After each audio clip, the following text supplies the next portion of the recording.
Hello friends, welcome back to Princys Kitchen. இன்னைக்கு நாங்க பார்க்க போற ரெசிபி மில்க் டொஃபி எப்படி பண்றதுன்னு பார்க்க போறோம். வாங்க பார்க்கலாம்.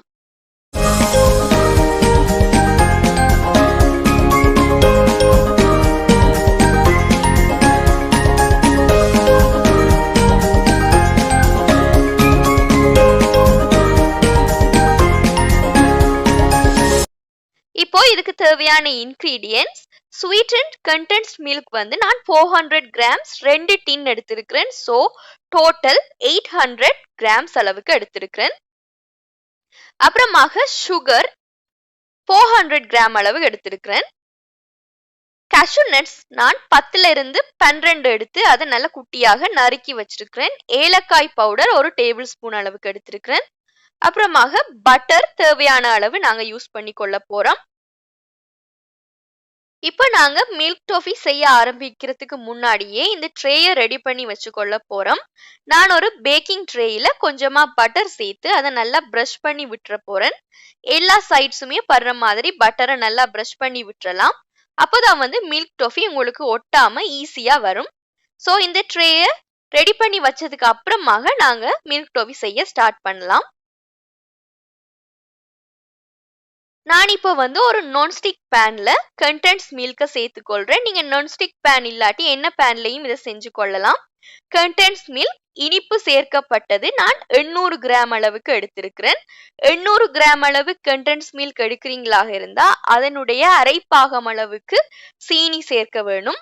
ஸோ நான் 400 கிராம் அளவுக்கு சீனி சேர்த்திருக்கிறேன்.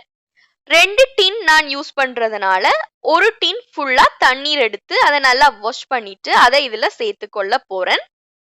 எப்பவுமே மில்க் மேட் டொஃபி செய்யும் போது மெஷர்மெண்ட்ஸ் ரொம்பவே கவனமாக இருக்க வேணும். இல்லாட்டி உங்களுக்கு வந்து சரியான பதத்துல டொஃபி கிடைக்காது. ஸோ நான் திரும்பவும் உங்களுக்கு சொல்றேன். 800 கிராம் அளவுக்கு மில்க் மெய்ட் எடுத்தீங்களாக இருந்தா அதுல 400 கிராம் அளவுக்கு சீனி சேர்த்து கொள்ள வேணும். 400 ml அளவுக்கு தண்ணீர் சேர்த்து கொள்ள வேணும். கண்டென்ஸ் மில்கின் அரைப்பாகம் அளவுக்கு சீனி அரைப்பாகம் அளவுக்கு தண்ணீர் சேர்த்து நல்லா இதை நாங்க மிக்ஸ் பண்ணி விட்டு கொள்ள போறோம். இந்த மெஷர்மெண்ட் ஃபாலோ பண்ணீங்களா இருந்தா உங்களுக்கு கண்டிப்பா பெர்ஃபெக்டான மில்க் டொஃபி கிடைக்கும். ஸோ இதை நீங்க கண்டிப்பா ஃபாலோ பண்ணி பாருங்க. இப்ப இதை நாங்க நல்லா மிக்ஸ் பண்ணினதுக்கு அப்புறமாகத்தான் ஸ்டவ்ல வைக்க வேணும். முன்னாடியே ஸ்டவ்ல வச்சிட்டீங்களா இருந்தா கட்டி மாதிரி உங்களுக்கு ஃபோம் ஆயிடும். ஸோ நல்லா மிக்ஸ் பண்ணினதுக்கு அப்புறமாக இதை ஸ்டவ்ல வச்சு நாங்க இதை நல்லா காய்ச்சி கொள்ள போறோம். இது வந்து நல்லா திக்காகும் வரைக்கும் நாங்க இதை காய்ச்சி கொள்ள வேணும். கூடவே இந்த பேன்ல ஒட்டாம வரும் வரைக்கும் நாங்க இதை நல்லா காய்ச்சி எடுத்துக்கொள்ள போறோம். இதுக்கு கொஞ்சம் அதிகமாகவே நேரம் எடுக்கும். ஸோ நீங்க பொறுமையாக மீடியம் ஃப்ளேம்ல வந்து நெருப்ப வச்சு இதை நீங்க பண்ணி எடுத்துக்கொள்றது ரொம்பவே நல்லது. இல்லைன்னா வந்து உங்களுக்கு சீக்கிரமாக கட்டி ஆயிடும். ஆனா சரியான பதத்துக்கு வராது. ஸோ அடுப்பை வந்து நல்ல மீடியம் ஃப்ளேம்ல வச்சு இதை நல்லா நாங்க காய்ச்சி கொள்ள போறோம். இப்ப நாம இத காய்ச்ச ஸ்டார்ட் பண்ணி 5 நிமிஷம் ஆயினதுக்கு அப்புறமாக இப்படி பெரிய பெரிய பபிள்ஸ் மாதிரி ஃபார்ம் ஆகும். அந்த சமயத்துல நான் 1 டேபிள் ஸ்பூன் அளவுக்கு ஏலக்காய் தூள் சேர்த்திருக்கிறேன். நல்ல வாசம் கிடைக்கிறதுக்காக. ஏலக்காயினுடைய ஸ்மெல் பிடிக்காதவங்க நீங்க வெனிலா எசன்ஸ் கூட சேர்த்து கொள்ளலாம். இப்ப நான் இதுல 50 கிராம் அளவுக்கு பட்டர் சேர்த்து கொள்றேன். பட்டர் சேர்க்கறதுனால நல்ல ஒரு டேஸ்ட் கிடைக்கும். ஸோ கண்டிப்பா மறக்காம நீங்க பட்டர் சேர்த்து கொள்ளுங்க. 50 கிராம் அளவுக்கு பட்டர், 800 கிராம் அளவுக்கு கண்டென்ஸ் மில்க் நான் 50 கிராம் அளவுக்கு பட்டர் சேர்த்திருக்கிறேன். சேர்த்து அதையும் நல்லா மிக்ஸ் பண்ணி விட்டுறலாம். இப்ப நாங்க பட்டர் சேர்த்ததுக்கு அப்புறமாக இன்னொரு 5 நிமிஷம் நல்லா இதை காய்ச்சி எடுத்துக்கொள்ள போறோம். இப்ப இதனுடைய நிறம் மாறுறத வந்து நீங்க பார்க்கலாம். லைட் yellowish கலருக்கு வந்து வாரதை நீங்க பார்க்கலாம். இப்ப கைவிடாம இதை நல்லா நீங்க மிக்ஸ் பண்ணிட்டே இருக்க வேணும். இந்த சமயத்துல நான் ஒரு 1/4 கப் அளவுக்கு முந்திரி பருப்பு பொடியாக்கி சேர்த்துக்கொள்றேன். முந்திரி பருப்பு சேர்க்கறதுனால நல்ல டேஸ்ட் கிடைக்கும். சாப்பிடும் போது உங்களுக்கு முந்திரி பருப்பு கடிப்படும் போது நல்ல டேஸ்ட் கிடைக்கும். ஸோ கண்டிப்பா நீங்க முந்திரி பருப்பு சேர்த்து பண்ணலாம். முந்திரி பருப்பு இல்லாட்டி நீங்க பீனட் சேர்த்து கொள்ளலாம். அப்படி இல்லைன்னா பிஸ்தா கூட சேர்த்து பண்ணலாம். அது உங்களுடைய விருப்பம். இப்ப வந்து இதனுடைய கன்சிஸ்டன்சிய பாத்தீங்களா இருந்தா ஓரளவுக்கு பேன்ல ஒட்டாத மாதிரி வந்துட்டு இருக்கு. ஸோ இன்னுமுமே இது கொஞ்சம் காய்ச்ச வேண்டி இருக்கு. சோ இன்னும் ஒரு 3 நிமிஷம் நல்லா இதை நாங்க கைவிடாம கிண்டிட்டே இருக்க போறோம். மில்க் டாஃபியினுடைய சரியான பதம் எதுன்னு பாத்தீங்களா இருந்தா, நாங்க அல்வா பண்ணும்போது அது எப்படி பேன்ல ஒட்டாம வருமோ அதே அளவுக்கு இது நல்லா திரண்டு வரும் வரைக்கும் நாங்க இதை நல்லா காய்ச்சி கொள்ள வேணும். அதுதான் இதனுடைய சரியான பதம்.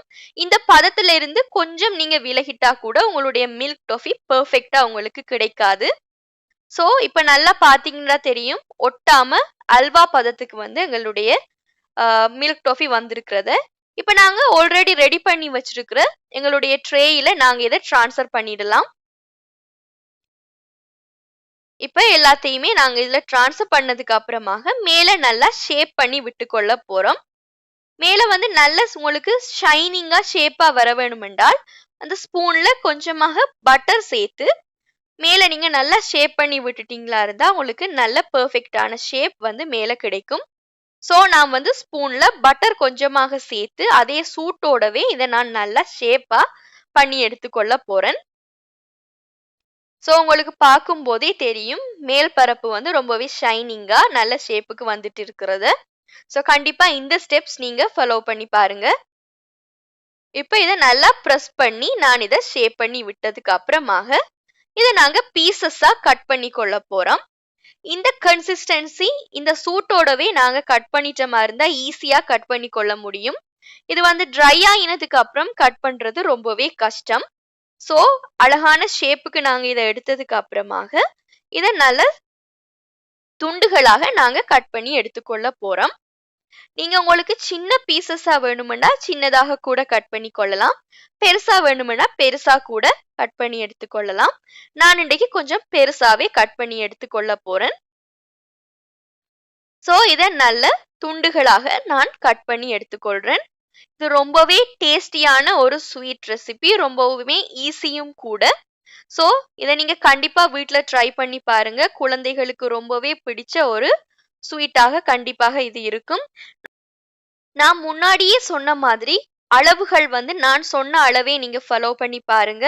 அதே மாதிரி பதமும் நான் சொன்ன மாதிரியே பண்ணினீங்களா இருந்தா உங்களுக்கு பெர்ஃபெக்டான மில்க் டாஃபி வந்து கிடைக்கும்.